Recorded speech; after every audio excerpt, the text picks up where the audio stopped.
Every time an ambulance goes by with its lights flashing, followed by a helicopter overhead, there's a sense of anticipation. The sequence of events has come to mean another boy has made it out of the cave. And on Monday, another 4 were rescued. They were taken to the hospital to join their 4 teammates on a floor set aside just for them. All have to stay in isolation at first, which means emotional family reunions will have to wait. The boys are said to be doing well. A few even asked for a special Thai basil chicken dish, but officials say they aren't getting that yet. Their menu includes simple food like porridge. Officials haven't released the names of the 8 boys who were rescued, and some of the relatives have said even they haven't been told anything. By all accounts, though, the coach is still underground, sitting on that rocky ledge with the remaining 4 players.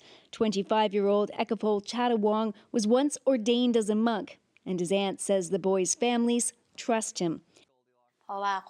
He loves kids very much, she says. He's a very good person. He takes care of kids, very diligent. Not far from the entrance to the cave lies the community of Mesai, where a number of the boys go to school. 14-year-old Katana is friends with some of them. Many Thai people have been working to rescue them and help their families. The next rescue attempt is set to begin in the coming hours after the divers have rested and refueled. The teams have led the boys out of the cave faster than expected because the water levels have stayed low. This has made it easier for them to get out. Danish diver Ivan Karadzik says one of the biggest challenges in the cave is communication. Well, one of the very difficult things in the cave is talking. You need to be very close. If you're more than just 5-10 meters away, the echo and the water and everything, it's incredibly hard to understand. This is the rescue of the final 4 boys and their coach. 19 divers have gone into the cave, supported by an enormous entourage. They are trying to extract those boys. Hopefully we will know more in the coming hours. That, as the health minister here in Thailand says, that the 8 boys who've been pulled out already are in good condition. They're in high spirits. 4 of them are eating solid food, but there is concern about 2 of them who've suffered some sort of lung infection. They're getting intravenous medication. First, the search. Now, the rescue. A massive multinational operation to pluck those 12 Thai boys and their coach from the belly of a mountain known as the Sleeping Princess. Many people are coming. Defying odds and monsoon flooding, rescuers freeing 8 of the trapped boys. What began as a playful rite of passage for members of the Wild Boar soccer team 18 days ago has become the trial of their lives, their survival miraculous. After trekking into the Tam Long Cave in northern Thailand in a team-building exercise with their coach, the boys found themselves here, marooned by rising waters more than 1.5 miles inside a labyrinth of dipping and rising passages.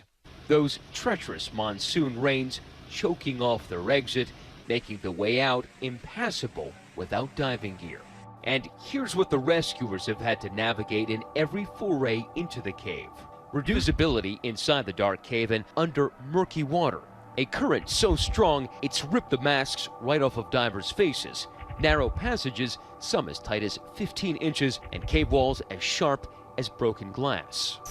Some of these passageways are so narrow, you kind of just have to scoot on your butt or crawl to get through. Imagine doing this underwater.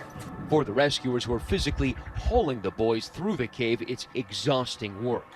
And for the boys who've had little or no swimming experience, let alone cave diving experience, it's a monumentally difficult task, one they've got to undertake in their weakened and malnourished state. What's remarkable is that you're crouching the whole time, and you get tired very, very quickly because you're basically in a constant squat like this, just trying to make through here. So imagine doing it. I've got a backpack with a couple pounds on it, but imagine doing it with 50, 60, 70 pounds of scuba gear. No wonder those rescue divers are completely exhausted. All the while, oxygen levels in the cave have dropped, and at any moment, heavy rains could fill up the already submerged caverns. And you can only imagine the sense here in Thailand that these boys, who everybody thought were trapped and doomed in this nearly impenetrable cave with water filled to the brim all the way to the top, making it nearly impossible for rescuers to find them, that they've actually been rescued, and now this is possible. Preparing for the mission, teams chipping away at the rock, expanding the tunnels, working to remove that dangerous water, hoping this dam will keep it out. They must move quickly to evacuate the remaining players and their coach. With time and elements working against them, rescuers took 11 hours getting the first 4 freed on Sunday. 4 more came out on Monday, more quickly than the first group. If you wonder why they can't pull everybody out at once, it's because the support team is so huge, about 100 divers, that they are going through all of their stockpiled oxygen tanks. Plus, it is so arduous that they need those divers to get a rest.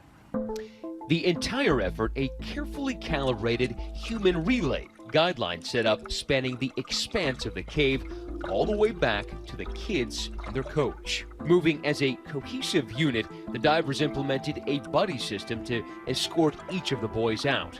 A lead diver tethered to each boy carries their oxygen tank. The rear diver helps navigate them through the twisting maze and tight underwater passages. In the meantime, divers supplying food and medical attention to the rest of the group. The sheer workload would prove the greatest challenge of all. Rescuers setting up oxygen tanks all along the route. At least 90 divers have been involved in the mission. One of them, former Thai Navy SEAL and volunteer Saman Gunan, died from lack of oxygen while setting up tanks along that treacherous path. People can't survive in an ambient environment with low oxygen for very long. Whether that's minutes or hours depends on the person and depends on the percentage of oxygen and how much there is. I don't think anyone was surprised to hear that the oxygen quality and supply in this chamber was deteriorating. Once outside the cave, they were first checked at a field hospital. Then, waiting ambulances and helicopters. The way in which they prepared their hospital for these patients. Floor has been set aside to treat them. They have pretty good medical care there. And one of the biggest indications of that reflected a pretty sophisticated degree of planning and anticipation for a variety of medical and clinical scenarios. All 8 rescued boys have reportedly been quarantined out of concern for possible infection. People who work in infection control always like to quarantine people until they have a full understanding of not only what's going on with the patient, but what's going on with the people who are interacting with that patient. But again, in all likelihood, their medical condition, infectious-wise, is nothing that their family needs to be worried about. I think that the medical team there is just trying to be overly cautious, and that makes sense. Fortunately, they had water that was seeping into the cave so that they were able to stay hydrated to a certain degree, but they were suffering from acute malnutrition. The boys are reportedly conscious, in good physical condition, and eating soft foods and rice soup, but their ordeal may have other lasting effects. They'll be hypervigilant, they may have nightmares, they may be fearful, they may regress a bit in their behavior. Some of them may actually get a little bit depressed. They'll avoid certain circumstances they probably won't like enclosed spaces, and they'll need support through that. Hopefully in the long term, they'll also come away with new strengths that they never had before. You can expect that some or all of these boys will be much better in a crisis. They'll be resilient. They'll have a new outlook on life that will be remarkable and hopefully very positive. One of the survivors turned 16 during his time in the cave. His uncle tells us the family had gotten him a birthday cake, and they hope to celebrate when the entire team is safe. The community that has hoped for a miracle for 18 days now has almost all their prayers answered. And the group of boys and their rescuers, the very picture of team spirit.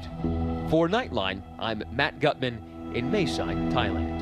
Of John Volathan, he and partner Rick Stanton, pictured here in 2004, may have looked and sounded more alien than hero, but the 12 boys and their coach knew help had arrived.